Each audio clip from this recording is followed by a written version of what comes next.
ka ni Olivia? Sa tingin ko, hindi ka titigilan ni Olivia. Lalo pa ngayon, hindi pa niya nababawi si Shine. Mami, para po namin nakita si Ate Vicky eh. Siguro naiisip nyo ng si Shine. Kaya akala nyo si Vicky yung nakita ninyo. Paano ito napunta dito? Kuya, kinakabahan ako. Sa tingin mo ba alam na ni Ate Vicky na nandito tayo? Baka mamaya sinabi na sa kanya ni Tito Efren. Ako ba pinag-uusapan ninyo? Kakilala niyo po ba si Ate Vicky? Nakuwento siya sa akin ng mami ninyo. May nahanap kasi na picture yung private investigator ko. Pero hindi pa rin niya nakita si Vicky. Ang nakita niya ay yung si Cecil.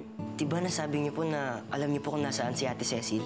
Malamang alam po niya yung bagong tirahan ni na Daddy. Pakisamahan naman po kami sa kanya. Hinahanap po kasi namin si Aling Cecil. At lumipat na siya ng bahay. Wala na siya rito. Kailangan ko mausap ka na kahit na sino. Magpapanggap na bahay ng Cecil na yon. Ang bilis mo pa rin mauto, Olivia, ano?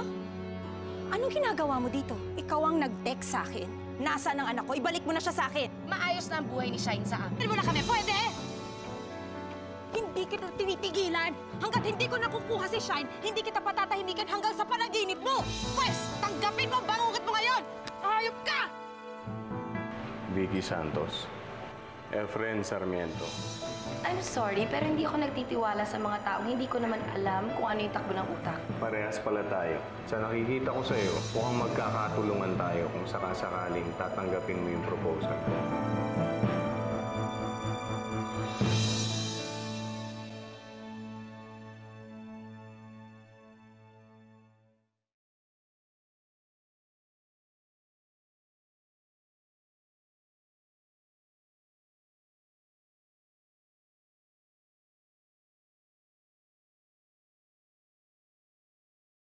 Kailangan mo na nga sigurong mawala sa buhay namin ni Froilan. Shine? Vicky, andiyan ka na pala. Mama Vicky, kanina pa po ba kayo nandito? Kakarating ko lang. I was just checking kung nakatulog ka na, anak. Kasi di ba dapat kapag ganitong oras, tulog ka na? Sige na, matulog ka na kasi bukas lalabas tayo. Talaga po? Hindi pa ako sasama, Vicky. I'm sorry. Lakad lang namin tong mga girls. Magbabanding kami. O, kaya matulog ka na kasi marami tayong pupuntahan bukas. Papasyal tayo! Talaga po? Oo, matulog ka na. Oh, narinig mo yun. Halika na, ako nang magpapatulog sa'yo. Pagod si Mami Vicky. Oo nga. Ha? Magpapahinga na rin ako, ha? Good night! Mwah! Papasahan kita na to. Kaya dito tayo. Children's Story Bible. Ano kaya magandang storya dito? Ano, handa na ba ang lahat? Mami! Andiyan na sila. Paalis na kami. Baby! Ang ganda-ganda naman itong anak ko. Siyempre po, umana po ko sa inyo. Paano ka magmamana sa akin na hindi naman ako ang nanay mo? Oh, Shine, mag-iingat kayo, ha? Huwag kang aalis tabi ng Mami Vicky mo, ha? Yes po, Daddy. Ano, tara na. Gagabihin pa tayo. Marami pa tayong bibilin eh. Tara na. Sige po, tara. Shine, Bakit po, Daddy? hindi ko alam. Pero bigla akong kinabahan, eh. Sumama na lang kaya ako sa inyo. Froilan! Ngayon na nga lang kami magsasama ni Shine na kaming dalawa lang eh. Hayaan mo na kami mag-bonding, okay? Daddy, huwag po kayong mag-alala. Uuwian na lang po namin kayo ng pasalubong. Yung favorite niyo po. Alagaan niyo po yung sarili niyo, ha? I love you po, Daddy. Love you, Ben. Sige lang. Pagbibigyan ko kayo mag-ama. Dahil pagkatapos ito, baka hindi na kayo magkita pa. Let's go! Shine, tara na. Halika na, ha? Bye!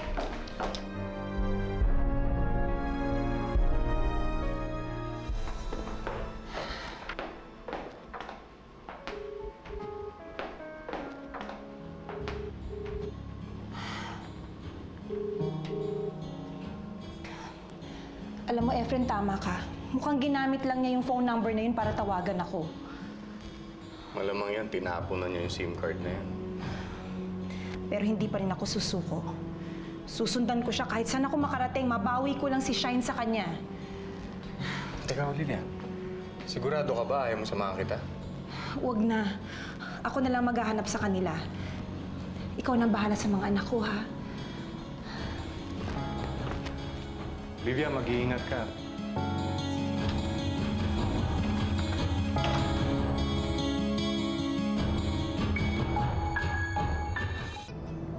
Mami, bakit ba ang bilis-bilis niyo magpatakbo ng car? Eh kasi nga nagmamadali tayo. Kapit ka na lang. Isan ba kasi tayo pupunta? Malalaman mo rin, okay? Pwede ba tumahimik ka na lang? Dinidistract mo ko eh. Sige ka, pag tayo nabangga, kasalanan mo.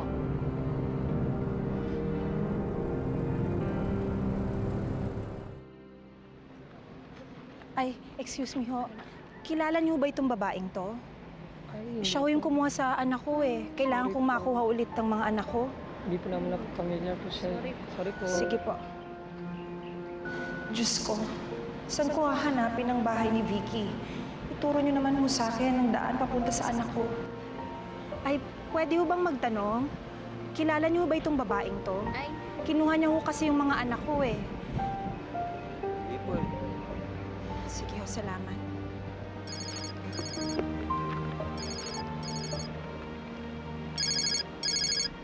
Hello? Hello, sino to?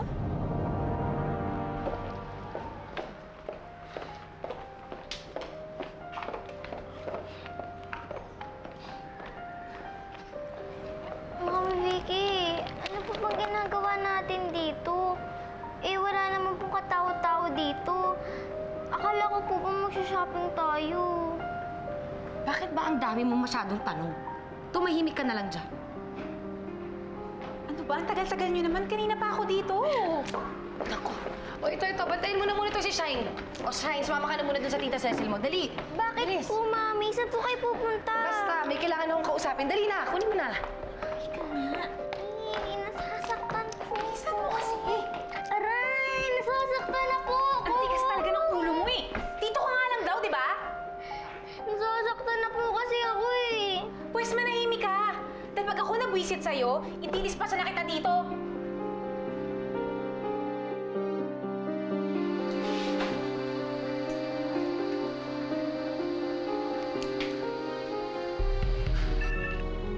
Hello? Froilan, ano ba? Kaalis lang namin ng bahay. Tumatawag ka na kaagad? Sorry, Vicky. Hindi lang ako mapakali. Nag-aalala ako kay Shine eh. Pwede ba siyang makausap? Naku. May tinitignan pa kasi mga toys eh. Di ba nga, nagsha-shopping kami. Mamaya na lang kita tatawagan ha, kapag pauwi na kami. Vicky,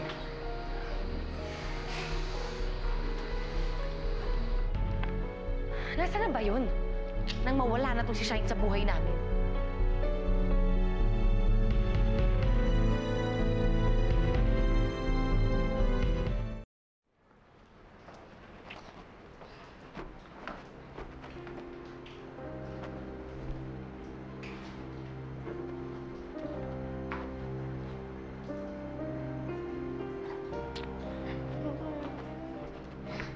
Matagal pa po ba si Mami Vicky?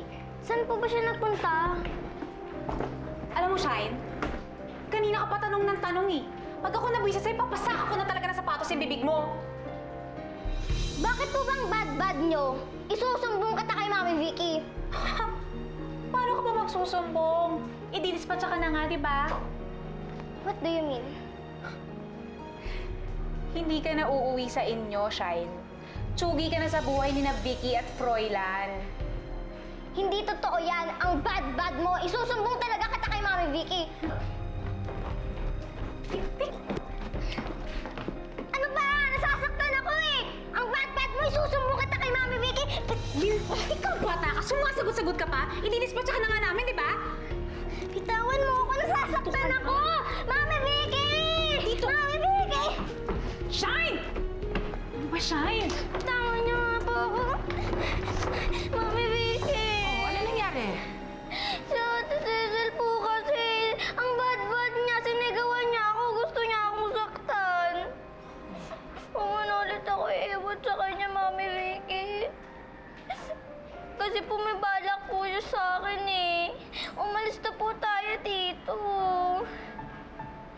I'm sorry, Shine.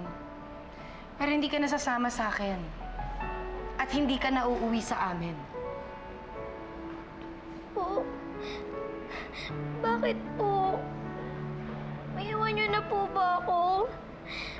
May nagawa po ba akong bad, Mommy? You don't love me anymore? Ayoko na pong bumalik sa street. Gusto ko po sa inyo ni Daddy Froilan. Kasi po, di ba kayo po yung mami ko? Huwag niyo na po kayo pamimigay. Shine, kahit kailan, hindi naman talaga ako yung naging mami mo eh.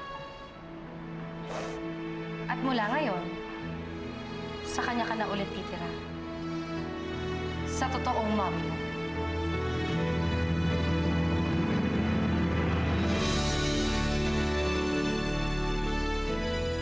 Mami? Shine?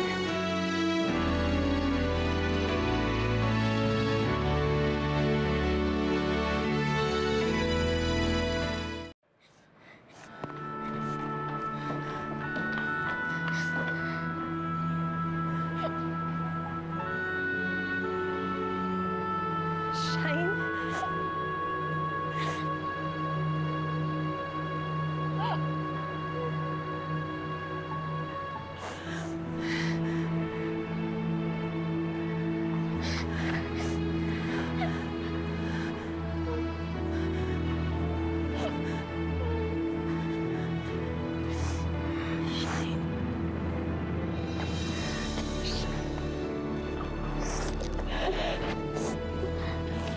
Shine.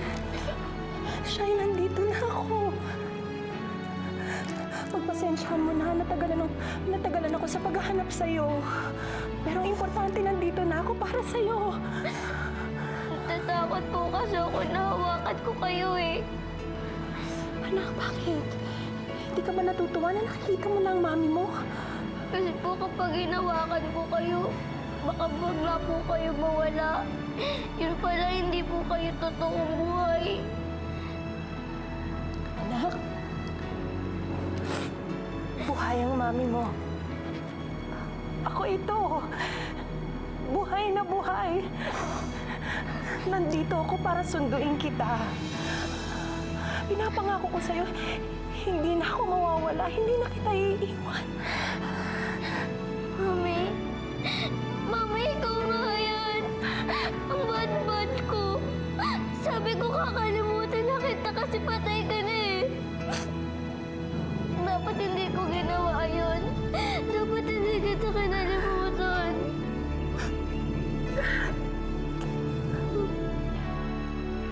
Ang labo mo talaga, Bessie. Halos pakipagpatayan ka dyan kay Olivia dahil sa bata, tapos ibibigay mo rin naman pala. May kasunduan na kami ni Efren. Ano ba talaga ang gusto mong mangyari? Hindi na ako magpapaligoy-ligoy pa, Vicky. Isa lang naman ang dahilan natin, di ba? Yung dahilan mo kung bakit mo inagaw si Froilan kay Olivia, di ba? Dahil gusto mo siyang makasama. Dahil mahal mo siya. Sabihin na lang natin na yun din ang dahilan ko. Kaya ako gusto mo kasama si Olivia. Aba, at kay Olivia ka pa talaga nabuwang? Wala na bang ibang babae? Bakit ikaw, Vicky? Wala na ba ibang lalaki? Kung kaya't pinagduduldulan mo yung sarili mo sa isang lalaking wala namang kwenta. Parang bonjing. Hindi niya maalala yung mga nangyayari sa sarili niya.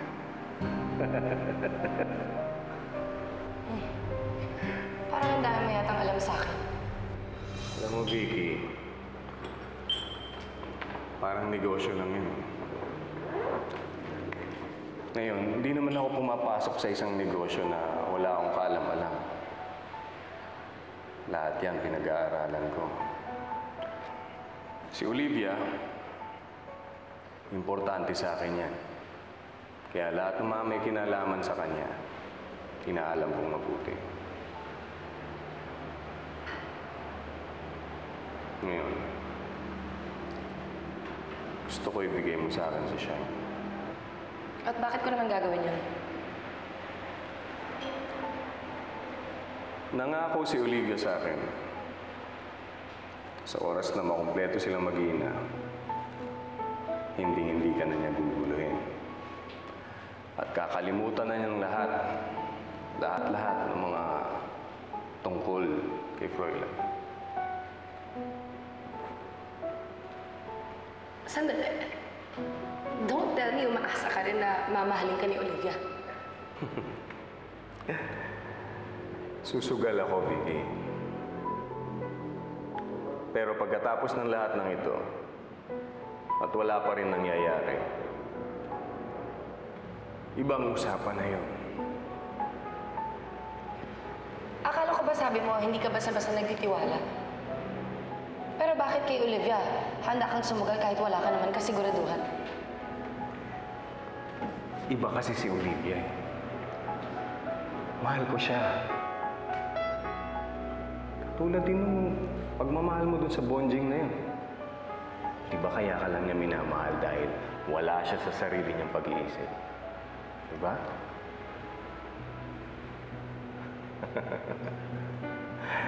O ngayon, Vicky, wala naman ako nakikitang masama kung sakaling magtutulungan tayo kapalit ng mga... parang doon sa mga mahal natin sa buhay, di ba? Bakit hindi mo na lang ibigay sa akin si Shine? Pagkatapos pinapangako ko sa'yo, hindi ka na uli guguluhin ni Olivia.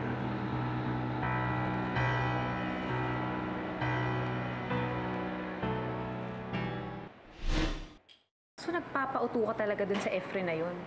Kung sinasabi mong tanga ako, Cecil, pues nagkakamali ka. Naisip ko, may pakinabang rin naman talaga ako sa Efren na yun. Dahil mukha namang kayang-kaya niyang manipulahin si Olivia. At mabuti na yung ganun, na may puwersang humihila sa babaeng yun para tigilan na niya ang kakabulabog sa amin ni Froilan. Eh, paano kung hindi tumupad si Efren sa usapan niyo? Simple lang. Sisingilin ko siya ng mahal.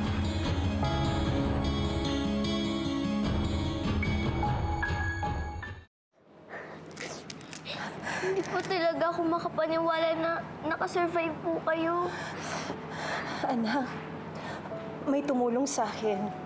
Mamaya makikilala mo rin siya. Pero ang higit na tumulong sa akin ay ang Panginoon.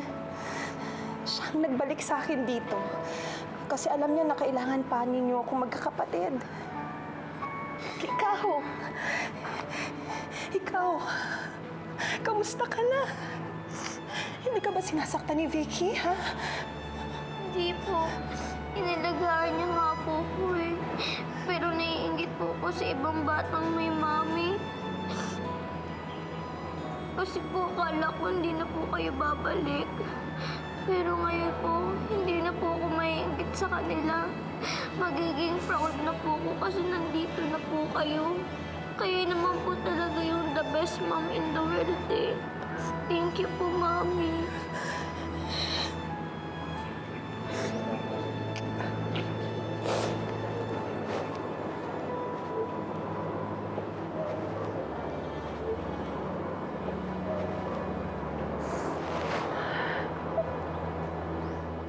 Oh, how sweet! Sobrang touching naman.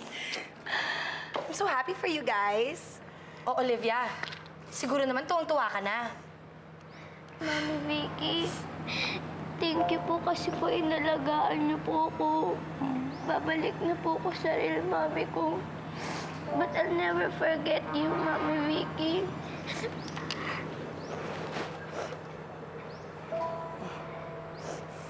Oh, sige na. Doon ka na sa mami mo. I'm sure sabik na siya sa'yo. Anak, sasamahan ka muna ng driver, ha? Doon ka muna sa kotse. Hintayin mo ako doon. JR, halika rito. Sumama ka sa kanya. Sige na.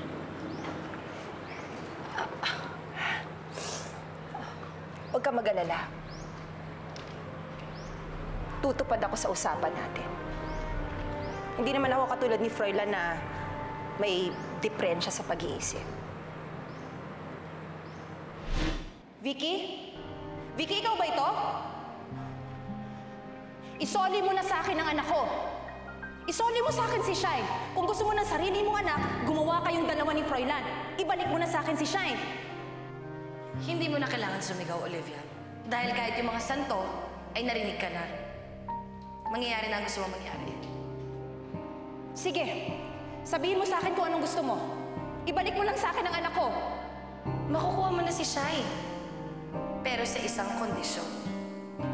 Sige, anong mga kondisyon? Tutuparin ko lahat yon. Isoli mo lang sa akin si Shine.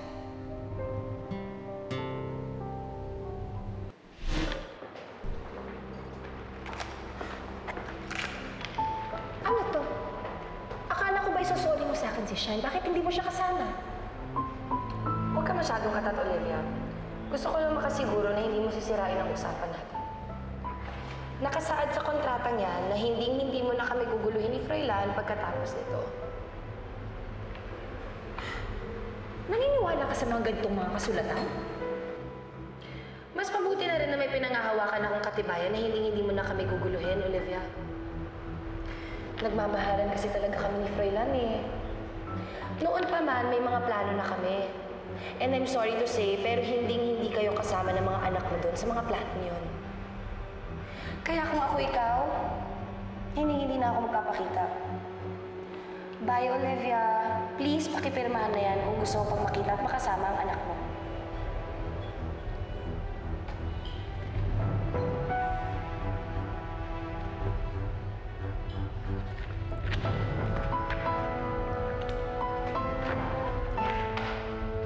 Nasaan ang anak ko?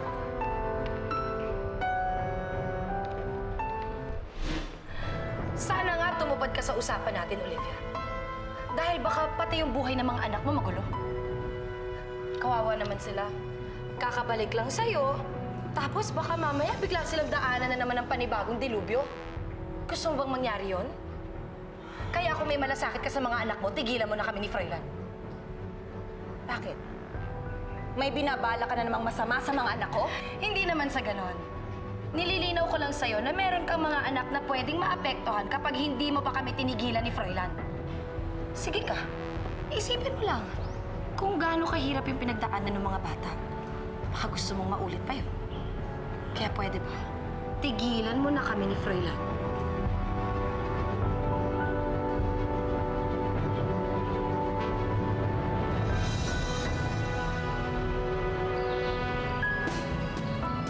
Shine! Nandito na kami ni Kuya Shine! Sabi na bitawan niyo ako eh! Ayoko na sa inyo! Kundi dahil sa inyo, hindi tayo magkakahiwa-hiwalay! Vicky? Huwag ka sana mabibigla, ha? Si Shine, hindi ko kasi namalayan na inaabangan na pala kami ng mga kapatid niya. Wala kaming laban. Sinubukan namin habulin si Shine, pero nakasakay na sila sa jeep. Masamang tao sila, Vicky. Pasensya na kayo, ha? Hindi po kasi totoo yung mga sinabi sa inyo ng asawa ko. May diferensya kasi sa utak yung si Froilan, eh. Na-aksidente siya, kaya yung memory niya apektuhan. Ganun ba? Sige, alis na kami. Sayong-sayo na ang anak-anakan mo. Basta, tumupad ka sa usapan. Hindi ko naman nakakalimutan yun eh. Mabuti naman kung ganon. Dahil baka gusto mo, madulas ang dila ko at sabihin ko kay Olivia na yung lalaking pinagkakatiwalaan niya ay hindi santo. Huwag mo na awayan sila Ate Faye at Kuya Justin. Bakit niyo ba ako pinipilit? Gusto ni Mami, hindi tayo nag-aaway-away. Pag pinilit niyo ako makipagbati sa kanila, babalik na lang ako ng Mami Vicky.